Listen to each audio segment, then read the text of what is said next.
तो क्या स्वामी प्रसाद मौर्य मिलाएंगे चंद्रशेखर आजाद से हाथ? क्या स्वामी प्रसाद मौर्य की होगी आजाद समाज पार्टी में एंट्री? और क्या चंद्रशेखर और मौर्य बिगाड़ेंगे अखिलेश मायावती का खेल? दर्शकों, उत्तर प्रदेश की राजनीति में बड़ा खेल होने जा रहा है और ऐसा खेल जो अखिलेश यादव और मायावती को कहीं न कहीं बड़ा झटका दे सकता है।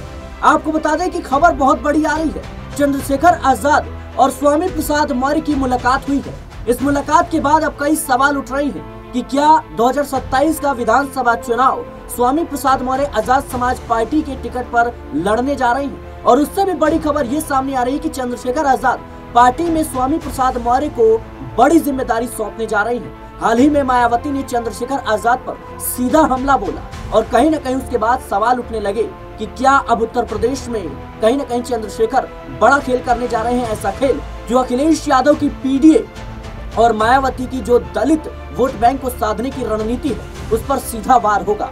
और अब जो जिस तरीके से खबर आ रही है, माना यह जा रहा है कि स्वामी प्रसाद मौर्य और चंद्रशेखर आजाद हाथ मिला रहे हैं। इसमें असदुद्दीन अवैसी भी शामिल हैं जो लोकसभा चुनाव के दौरान कहीं न कहीं एक साथ नजर आए थे।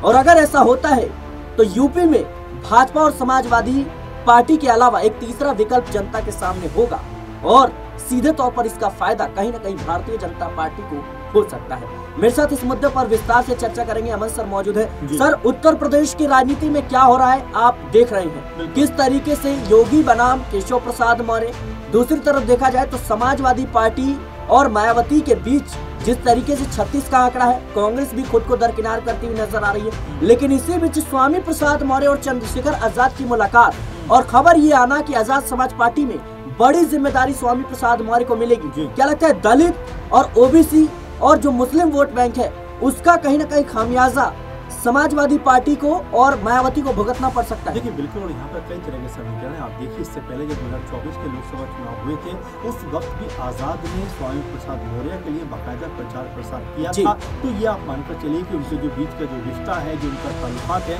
पुराने ताल्लुकात है, इसी नाते उनकी मुलाकात होती है। लेकिन देखिए, राजनीतिक लिहाज से देखा जाए तो जाहिर बात है कि हर मुलाकात के अपने कोई मायने होते हैं और ये मायने अलग अलग तरह से देख सकते हैं। आप देखिए 2027 में उत्तर प्रदेश के अंदर चुनाव है, तो ऐसे में आजाद समाज पार्टी और खासकर चंद्रशेखर आजाद अपने आप को मजबूत करना चाहते हैं। आपने बीते दिनों देखा भी जिस तरह से लगातार आजम खान परिवार के साथ में वो देखे गए, लगातार उनके बारे में बातें करते देखे गए। कभी आजम खान से मुलाकात करते हैं, कभी अब्दुल्ला आजम से मुलाकात करते हैं, कभी तन्नीम फातिमा से मुलाकात करते हुए नजर आते हैं। तो ये कहीं ना कहीं लगता है देखकर कि क्या चंद्रशेखर आजाद जो है अब अपने आप को उत्तर प्रदेश में बेहतर नेता बनाना चाहते हैं, मजबूत नेता बनाना चाहते हैं और अपनी पार्टी को क्या बड़ा विस्तार देना चाहते हैं, ये आजाद अब करते हुए दिखाई पड़ते हैं। लेकिन इसके अगर दूर की चीजों को छोड़कर अगर हम अभी की चीजों पे अगर हम गौर करें तो देखिए मऊ सदर सीट के ऊपर जिस तरह से एक माहौल बना हुआ नजर आ रहा है, जब से अब्बास अंसारी की वहां से एक तरीके से विधायकी खत्म हुई उसके बाद से ये कयास लग रहा है कि 5-6 महीने के अंदर यहाँ पे चुनाव हो सकता है। और यहाँ अगर सबसे बड़ा अगर वोट बैंक के लिहाज से देखें तो लगभग 1.5 लाख से प्लस जो वोट है वो यहाँ मुस्लिम मतदाताओं को नजर आते हैं। लेकिन 1 लाख के आसपास यहाँ दलित वोट बैंक भी है।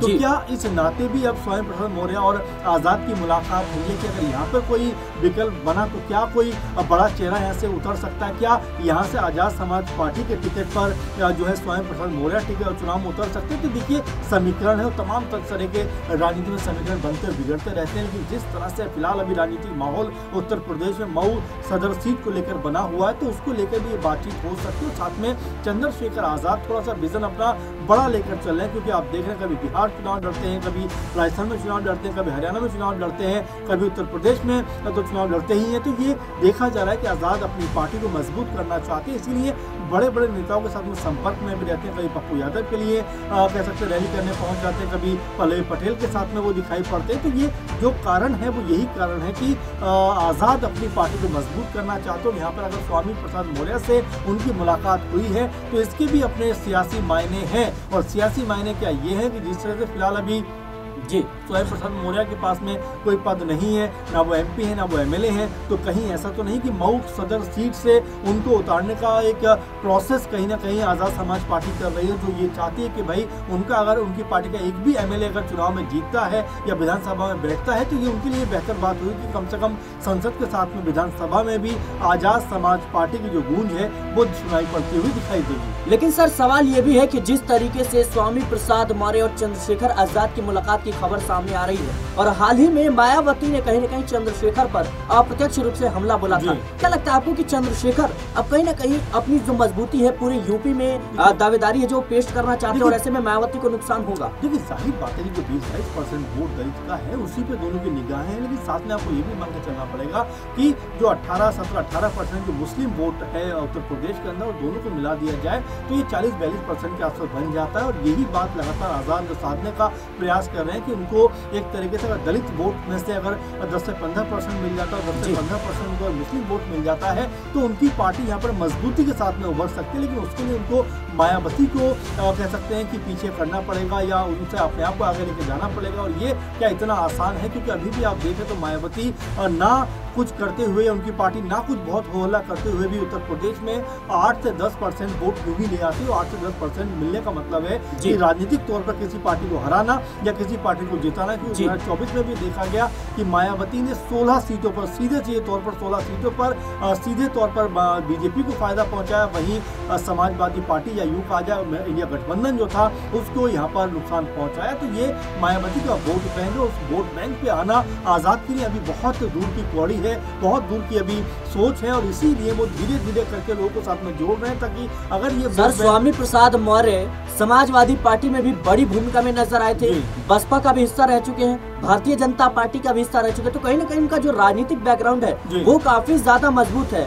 और चंद्रशेखर आजाद की पार्टी में अगर वो शामिल होते हैं तो पार्टी को जाहिर सी बात है फायदा होगा। देखिए बिल्कुल फायदा होगा, वही मैं आपको बात कर रहा हूँ। जिस तरह से बड़े नेताओं के संपर्क में वो हैं, अगर उनकी पार्टी में वो शामिल होते हैं, जैसे आजम खान की आप बात करें, आजम खान अगर आजाद समाज पार्टी में आते हैं, शामिल होते हैं, तो ये कि बहुत बड़ा मुस्लिम जो वोट बैंक है वो आजाद समाज पार्टी की तरफ शिफ्ट हो सकता है। वहीं अगर हम स्वामी प्रसाद मौर्य की बात करें, अगर वो इस तरफ आते हैं तो बहुत बड़ा दलित वोट बैंक जो वो इस तरफ आ सकता है। इसके अलावा आप देखिए अगर पल्लवी पटेल कह सकते हैं अगर चंद्रशेखर आजाद के साथ में जुड़ती है तो यहाँ पर ओवैसी वोट बैंक उनको मिल सकता है। तो ये तमाम समीकरण है जो आजाद साधना चाहते हैं। और देखिए उत्तर प्रदेश में जिस तरह का माहौल इस समय दिखाई पड़ रहा है, जो राजनीतिक सरगर्मियां इस समय तेजी के साथ में बदल रही है, क्योंकि आने वाले 1.5-2 साल के अंदर उत्तर प्रदेश में चुनाव है और अभी से जो रणनीतिक तौर पर तमाम जो रणनीतियां हैं वो बनती हुई दिखाई पड़ रही है, तमाम समीकरण यहाँ पर बनते हुए दिखाई दे रहे हैं। अब ऐसे में आजाद समाज पार्टी अपने आप को कहाँ देख रही है, वो भी अपने आप को तैयार करना चाहती है तमाम नेताओं के संपर्क में, इसीलिए कि अगर बड़े नेता उनके साथ में जुड़ते हैं तो अपना भी कहीं ना कहीं वो इम्पैक्ट उत्तर प्रदेश की राजनीति में छोड़ पाएंगे। आप देखिए